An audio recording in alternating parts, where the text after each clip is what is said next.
বিগত সরকার আমাকে ২ বছর জেল খাটিয়েছে বিনা অপরাধে, শুধু জামাতে ইসলামকে সাপোর্ট করি বলে।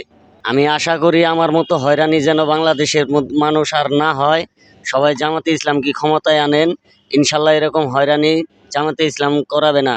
এবং অন্যান্য দল যদি ক্ষমতায় আসে তাহলে আগের স্বৈরাচার যেরকম করছে পরের স্বৈরাচার কিন্তু একই করবে। বিসমিল্লাহির রহমানির রহিম। আমি আসছিলাম বাংলাদেশ জামাতে ইসলামীর জাতীয় সম্মেলনে সোহরাওয়ার্দী উদ্যানে। আলহামদুলিল্লাহ, আজকে বাংলাদেশের ইতিহাসে সর্বোচ্চ জনগণ হয়েছে। আগামীতে আশা করি বাংলাদেশ জামাতে ইসলামী রাষ্ট্র ক্ষমতায় যাবে ইনশাল্লাহ। আমরা সাধারণ মানুষ বাংলাদেশ জামাতে ইসলামকে রাষ্ট্রীয় ক্ষমতায় চাই। বাংলাদেশ জামাতে ইসলামী যদি রাষ্ট্রীয় ক্ষমতায় যায়, আমার মা বোনেরা পদ্মাশীল হতে বাধ্য হবে। বাংলাদেশ জামাতে ইসলামী বাংলাদেশের রাষ্ট্র ক্ষমতায় গেলে বাংলাদেশের উন্নয়ন হবে ইনশাল্লাহ। দুর্নীতি, চাঁদাবাজি, দুঃশাসন দূর হবে।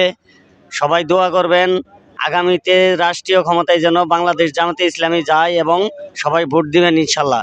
বাংলাদেশের মানুষ 53 বছরে এরকম সমাবেশ দেখছে কিনা আমার সন্দেহ আছে। পুরা ঢাকা শহর মানুষে কানায় কানায় পূর্ণ হয়ে গিয়েছিল।